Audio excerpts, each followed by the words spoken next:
Good morning, my dear students of class 6. So, welcome to our e-learning class. Today we will we will just complete the rest part of the pronouns. We have started this chapter on Friday. Now, first of all, we will just try to recapitulate what we have read on that day. First of all, we have read about pronouns. We have come to know about the definition of pronouns. We have seen the different kinds of pronouns. Can you remember how many kinds of pronouns were there? There are, as it is written, there are 10 different kinds of pronouns, starting with personal, possessive, demonstrative, interrogative, reflexive, emphatic, relative. So, 1, 2, 3, 4, 5, 6, 7, 8, 9, 10. Indefinite, distributive and reciprocal. We have already come to know about what we mean by personal pronouns, where it is used. Then we have seen the possessive pronouns, and in between during these personal pronouns, when the when the class was going on these personal pronouns, we have seen about this nominative case, possessive case and objective case. 3 different cases also we have seen.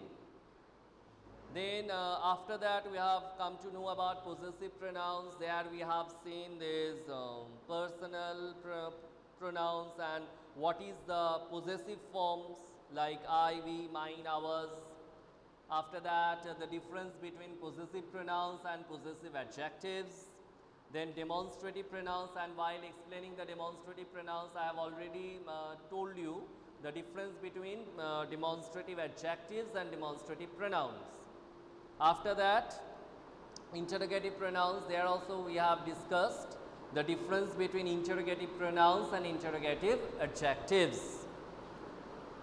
Then emphatic and reflexive, this one also we have done. Now, relative pronouns, what we mean by relative pronouns? Relative pronouns are used to join sentences to refer back to a noun or pronoun called its antecedent, and also to introduce noun clauses or relative clauses. Now, this clause you have not read. This clause 1 I think it is there only in this book, and we will come to know about this clause and phrase. Let me check it once. Clause, phrase, no. Clause and phrase, it is not here for class 6 book. I couldn't see. So, in class 7 you will come to know about these different types of clauses. So, this noun clause and relative clause, but here we need to just concentrate about the usage of relative pronouns. So, the relative pronouns are used to join sentences, that means they act somewhat like the connectors, that means conjunctions, and to refer back to a noun or a pronoun called its antecedent. That means the noun or the pronoun, in most cases they are used just before the relative pronoun. The example has been given, the boy who stole his wallet has run away. The boy who stole. So, who, this one is the relative pronoun, and this one has been used for this noun boy. So, the boy is the antecedent of this relative pronoun who. Words like who, whom, whose, which and that are used as relative pronouns. So, just let me write it on the board. Sir, I cannot see you. Sir, now it's okay. Okay, children. So,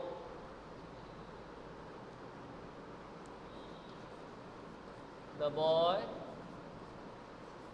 who has come is my cousin. So, here you just see, this is the relative pronoun, this who is the relative pronoun, and this relative pronoun has been used for this boy.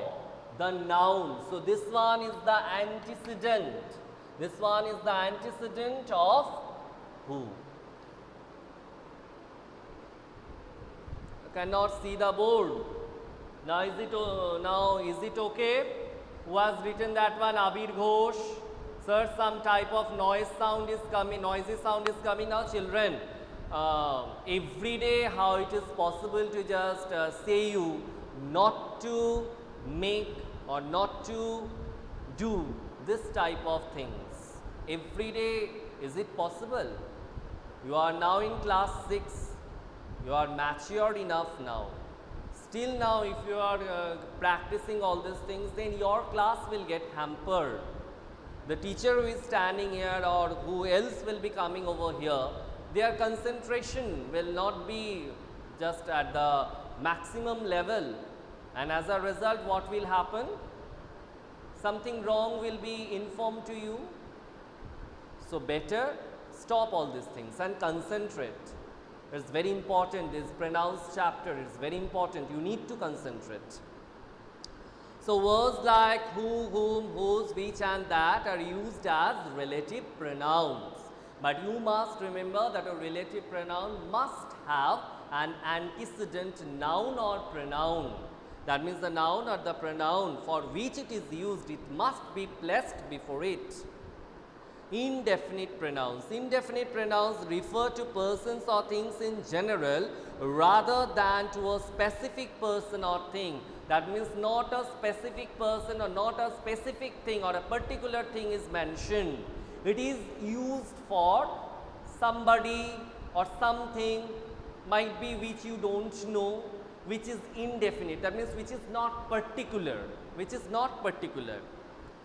in general. That means in general sense when I am using. Let's discuss it with one example. Everybody knows that she is a good singer. So everybody knows. Now if I say about Lata Mangeshkar, for example, now Lata Mangeshkar is a great person or a great singer, full stop. Everybody knows that she is a good singer.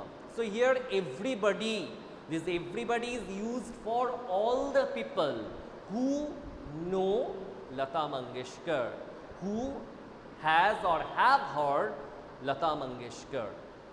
So this is, from this one you can just come to know that it is used in general sense, not in any particular sense. So some examples are given. Some examples of indefinite pronouns are all, any, several, like this. Another example is given, that means in sentence form. Let's discuss this one. When I joined my new school, I did not know anybody. That means I was not at all comfortable, not comfortable, I didn't know anybody. Nobody was there to come and talk with me, or might be I didn't know that who is this person or who the person from where that person belongs from, like these things.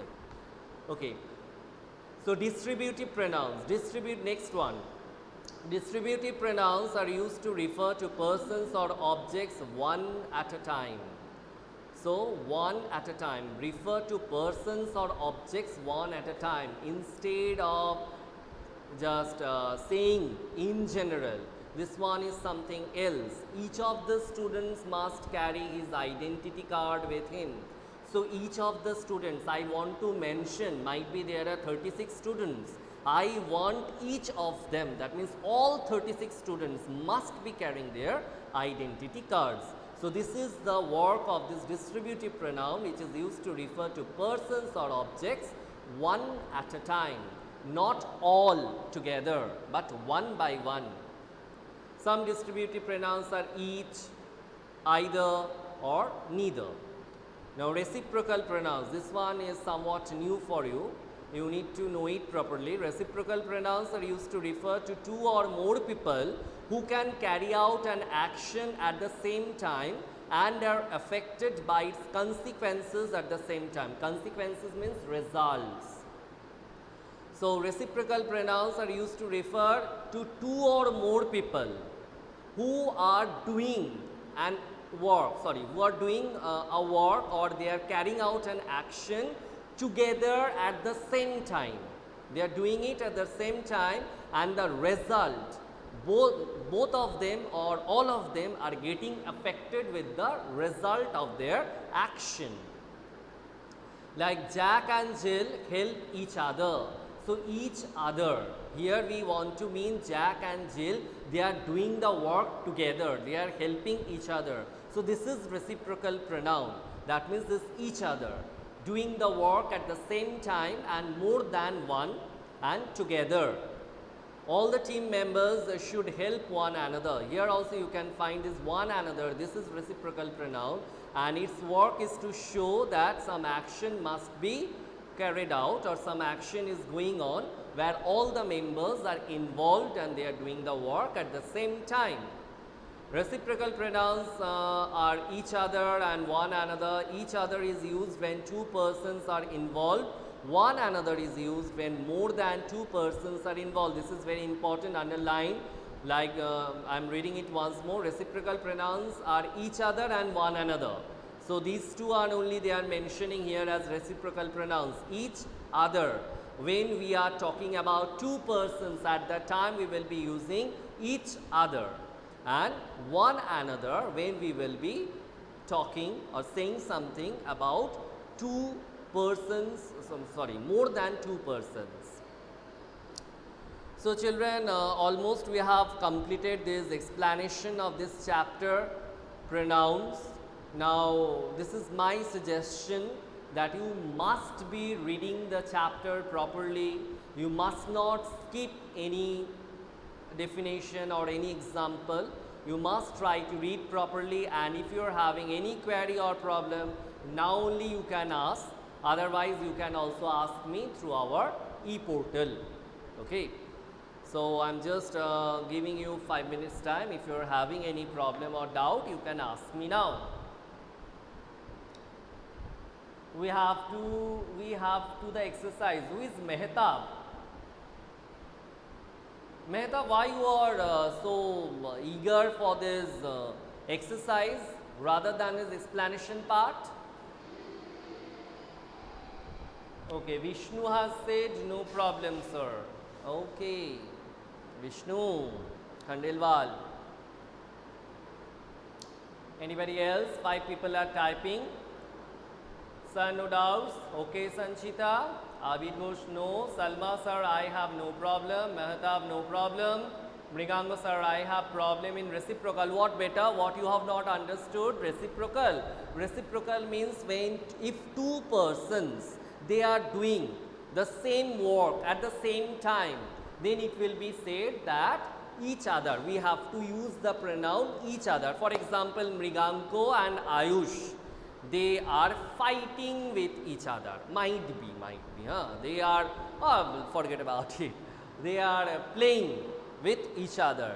If I say, okay, or yes, they are playing with each other. There you can understand that this Mriganko and Ayush, they are playing together. So here the matter is that two people, Mriganko and Ayush, they are doing the same work. What work? Playing. And how they are doing it together. That means both of them are involved in that playing.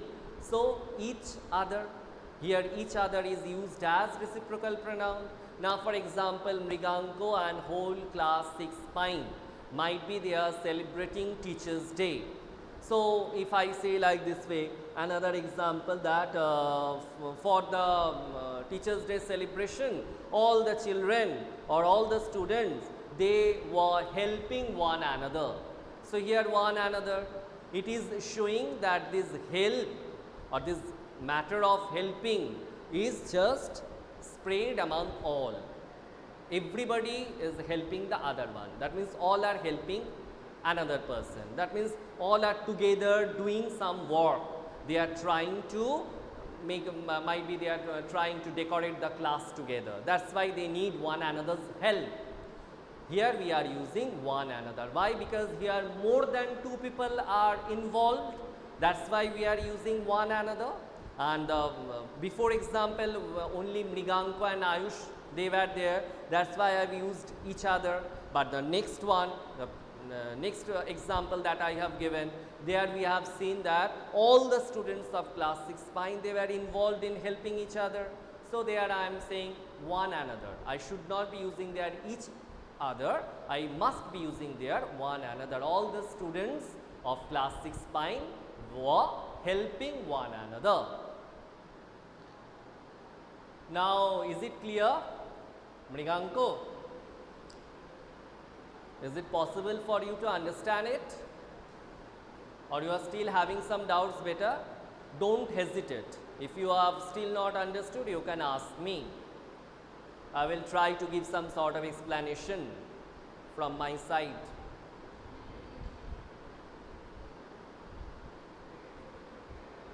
Hurry up.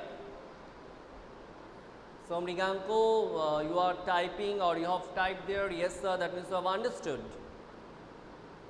Okay, no problem. Sir, can you just raise that part? I can't see what is written there.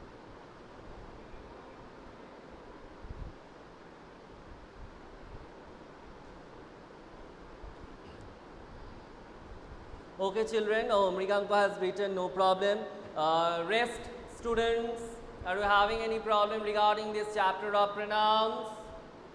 Archita, sir, now sir, I have no problem. Archita, no sir, no problem. But Archita, problem spelling is wrong. Problem, you have written P-R-O-M-B-L-E-M. Okay children, so next day, that means in our next class, we will start solving the exercises. But before that, I will ask you to complete this one. Is exercise number A, circle the pronouns in the given sentences. This one you will do on your own, and the answers we will discuss in our next class.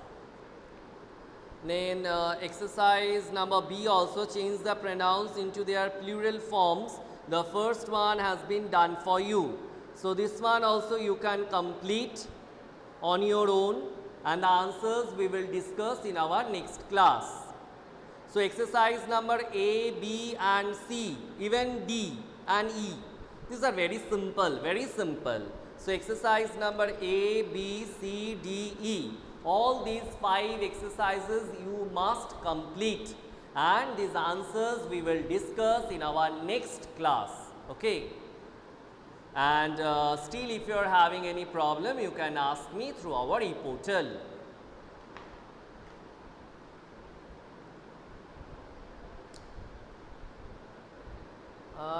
Somebody has written something there, can't see that one, just let me see what is written there. So children, we are having some time, just I want to read all the definitions once more. It will be quite beneficial for us. Now first, the definition of pronouns, and children, I want you to read these definitions properly. Words used in place of nouns are called pronouns.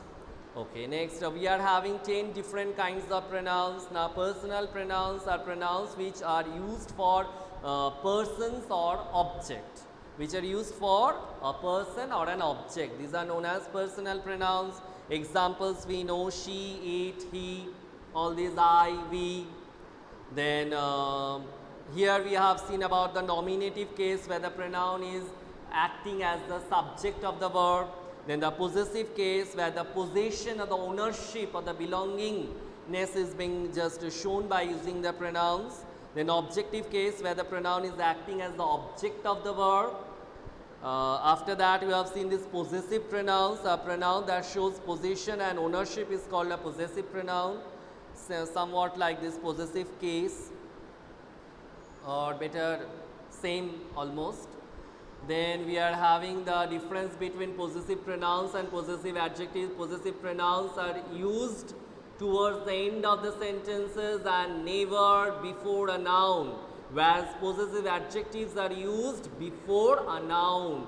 Your father, my mother, her pen, his house. Okay, then demonstrative pronouns are words that are used to point out people or things they stand for, but they must be used before a verb, never before any noun.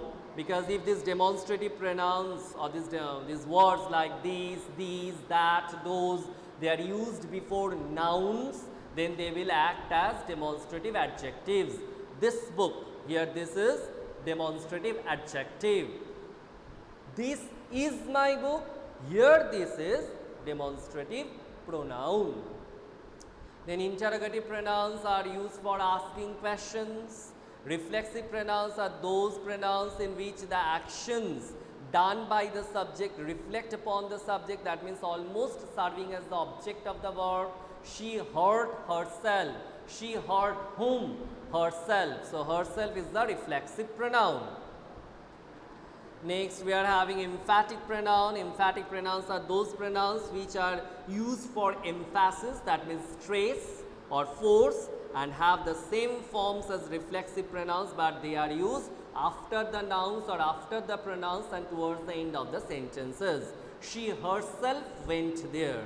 Here herself, it is used after she, that means after a pronoun. So this is emphatic pronoun. Then relative pronouns, this one we have read today only, that they are used to join sentences, refer back to a noun or pronoun, call its antecedent, and also to introduce noun clauses. Relative clauses, this one you have not done, so forget about clauses. Rest part you will try to remember. Distributive pronouns are used to refer to persons or objects one at a time. So all at a time, sorry, not all, but one by one. One by one, like each of the students must carry his identity. That means I am not mentioning all, I want to mean one at a time. Before that, indefinite pronoun is there. Indefinite pronouns refer to persons or things in general rather than to a specific person or thing everybody knows. Here I want to mention everybody, that means many people in general sense, not in particular manner. Then reciprocal pronouns are used to refer to two or more people who can carry out an action at the same time and are affected by its consequences at the same time. So children, you must complete those exercises. The answers we will discuss in our next class. So it's already time today. So before I have said bye, Abir Ghosh has said bye to me. Abir, you are in such hurry, no, to say bye to me? Okay. Bye children. Stay well.